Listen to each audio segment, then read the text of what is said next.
तब अंकुश घाट पर के तैयारी सब बढ़िया से कर दिल बड़ा नू? हाँ भैया, सब एकदम अच्छा से हो गई बा, तू तनिको चिंता मत करो। वाह बहुत अच्छा। अच्छा ये रहमान काहे उदास बा हो? तू तो जानते बड़ा भैया, एकरा शादी के 5 साल हो गए लेकिन अभी ले कोनो संतान ना भइल। ए चीज के लेके ई बड़ी दुखी रहेला। अच्छा तू हमरा साथे आव।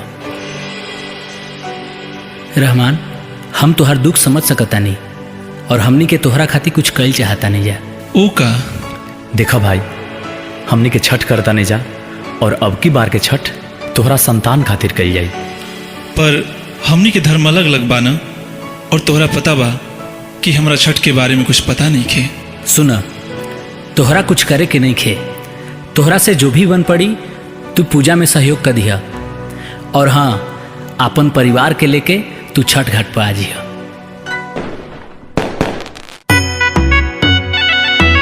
जय छठी मैया, जय छठी मैया, जय छठी मैया, जय हो। जय छठी मैया,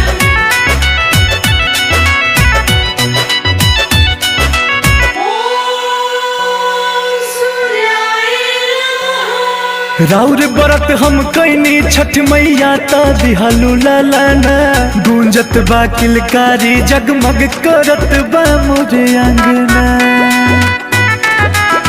राउर बरत हम कैनी छठ मैया ता दिहालू लालाना, गूंजत बा किलकारी जगमग करत बा मोरे आंगना। एगो औरी कदा उपकार हमरा पर, एगो औरी कदा उपकार हमरा पर। सखिया के सुन बहाया चरावानु हो, बेटा दे दे माई। सखिया के सुन बहाया चरावानु हो, बेटा दे दे माई।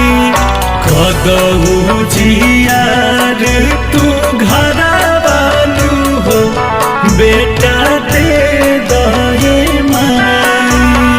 कदऊ जियार तू घरवानु हो, बेटा दे दे माई।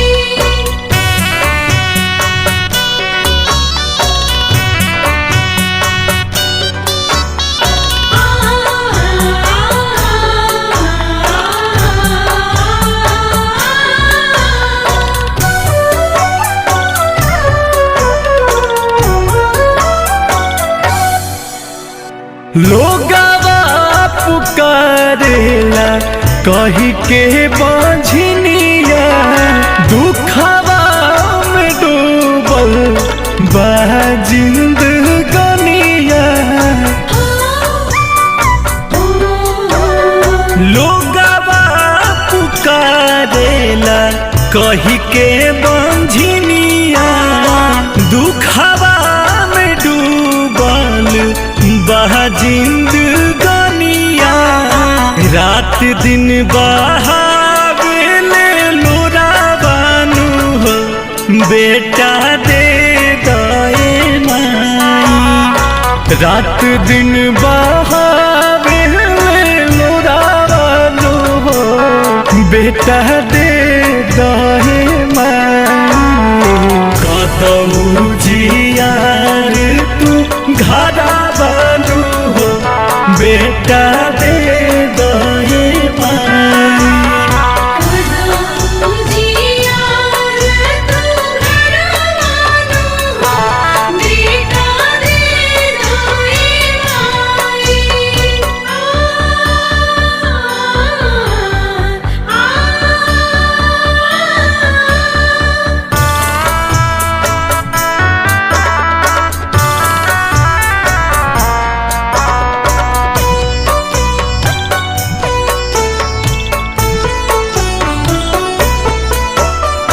इहे सिखावे मोर धर्म सनातन, दूसरा के दुखवा के बुझ दुख अपन।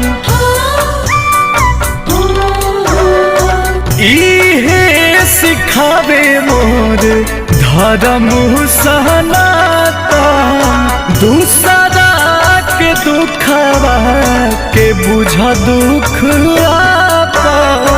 अब तो पुराई दया सरावनु हो बेटा दे दाए माई।